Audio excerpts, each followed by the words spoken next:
All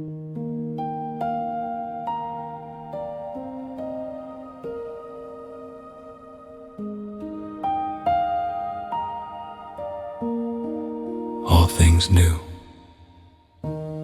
Acti, the gathering storm.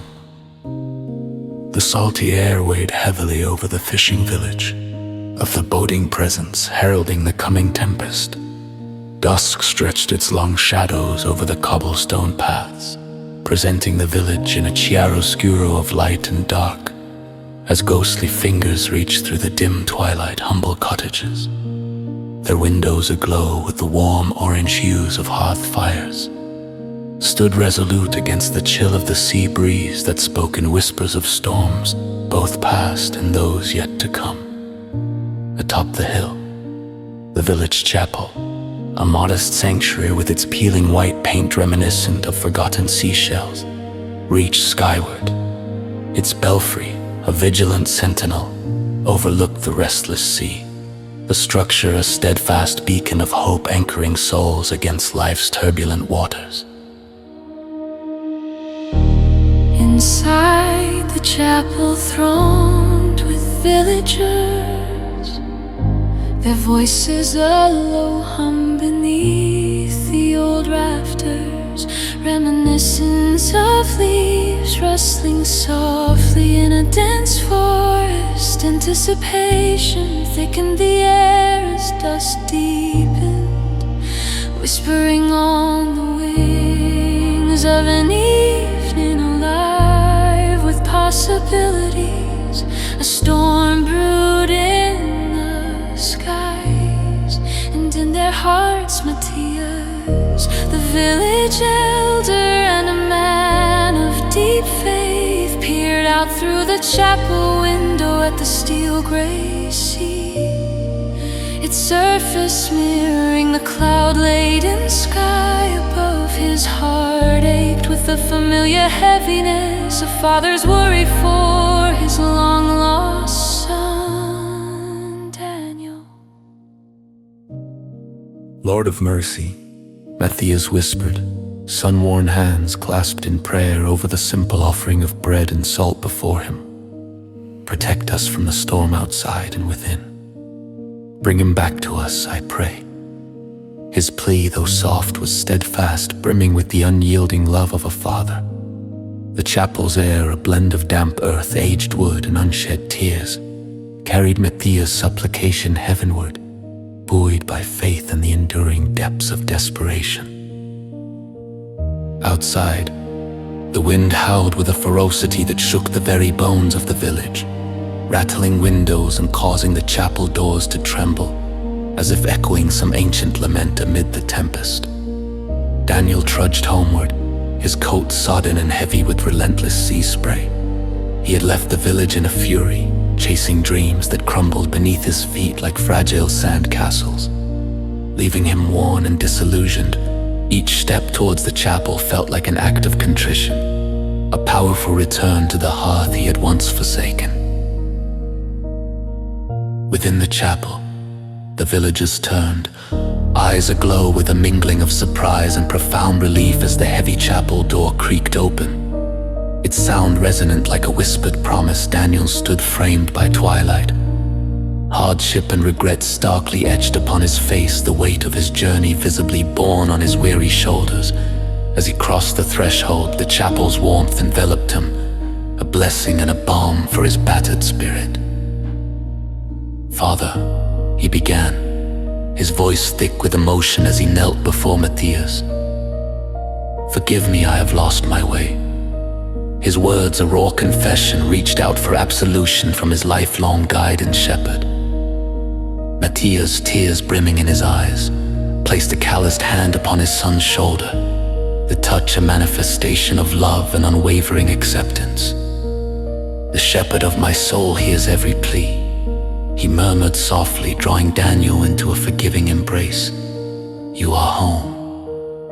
Together they knelt in silent prayer, surrendering their burdens and finding restoration, their hearts beating in unison with a newfound peace. It was as if the Holy One spoke into the storm, calming their spirits with an outpouring of renewal and grace.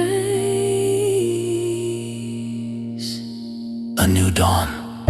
The storm's fury continued to rage, but within the chapel's hallowed walls, peace reigned supreme. Morning broke with the storm clouds parting to unveil a world kissed by the sun, washed clean and glistening with the promise of new beginnings. Villagers gathered once more, hearts buoyed by the scent of fresh bread mingling with the crisp, invigorated air, a testament to resilience and unbreakable community bonds.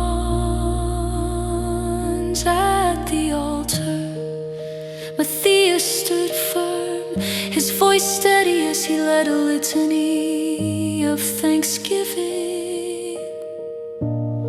Behold, I make all things new, he declared, his words an echo of the divine promise that had carried them all through the enveloping darkness. His voice became a beacon, calling all gathered to witness grace's unfolding majesty. Beside him Daniel stood, his past burdens lifted by grace, the shadows of his journey transformed into a tapestry of wisdom. With each prayerful word spoken, he felt life's newness unfurl within him, assured now that God had made him whole again. Lessons from his journey and the community's warm embrace turned his heart toward redemption, rendering him a living testament to the transformative power of faith and love. Holy One who calms the storms and renews our souls, guide us with your light, illuminate our darkest paths, grant us peace and the courage to begin anew. In your mercy we find our home.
sun retreats below the horizon, painting the vast expanse of sky in deep orange and fervent red, casting elongated shadows across the cracked, worn asphalt.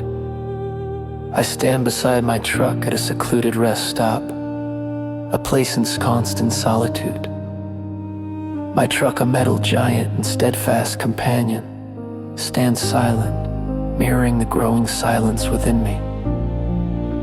The cool evening air wraps around me, whispering secrets through the rustling of nearby trees, mingling the scents of pine and diesel, a reminder of a life that's constantly in motion. My gaze drifts upwards to the vast, boundless sky, where timid stars begin to puncture the twilight, distant promises of something greater than the endless miles I've traveled. In the quiet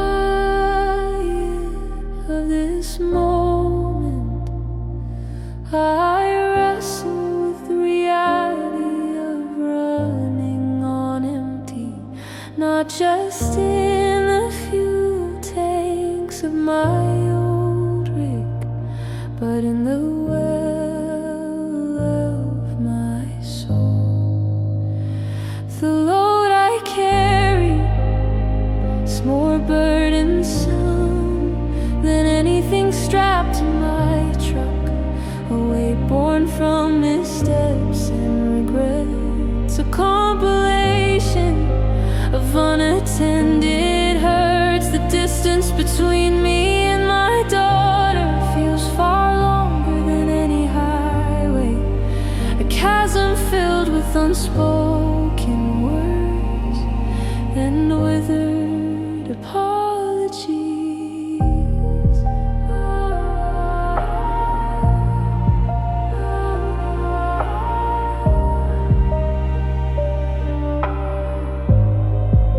As dusk settles deeper over the landscape, I find myself falling to my knees beside the truck, the gravel biting through my jeans, mirroring the ache in my heart. Lord of mercy, I whisper, my voice a fragile tremble.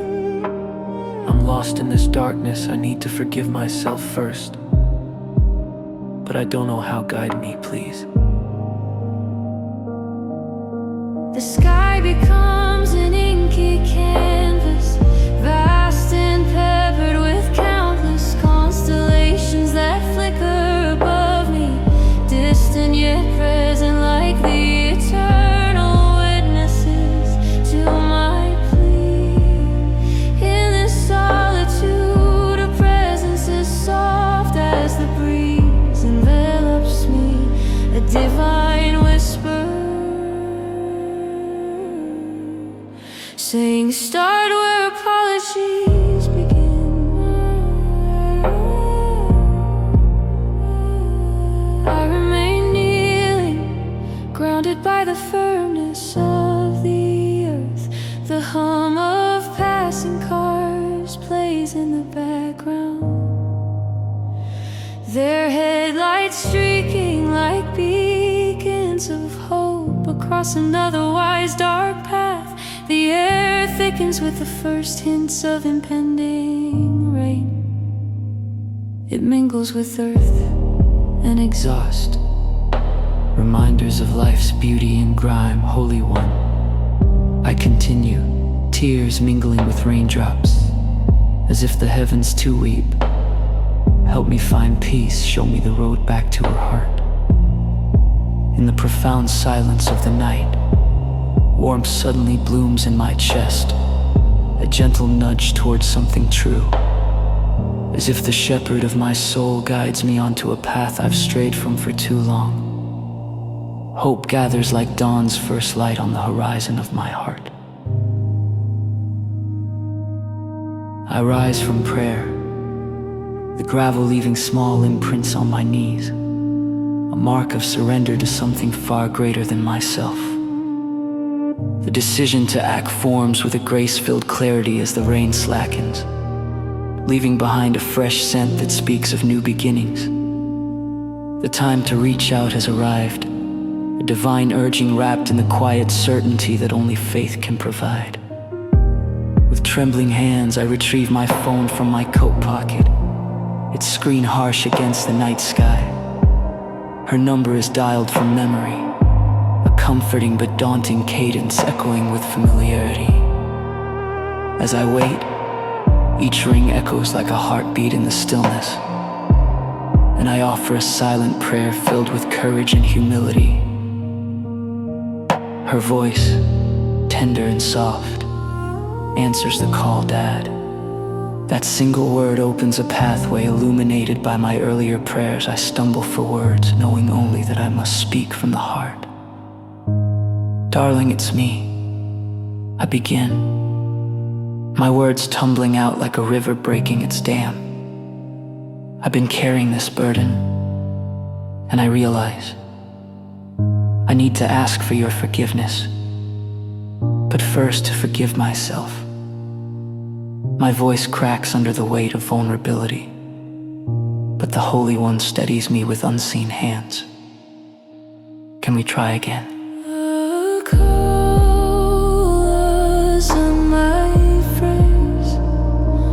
Gravel leaving small imprints on my knees, a mark of surrender to something far greater than myself. The decision to act forms with a grace-filled clarity as the rain slackens, leaving behind a fresh scent that speaks of new beginnings.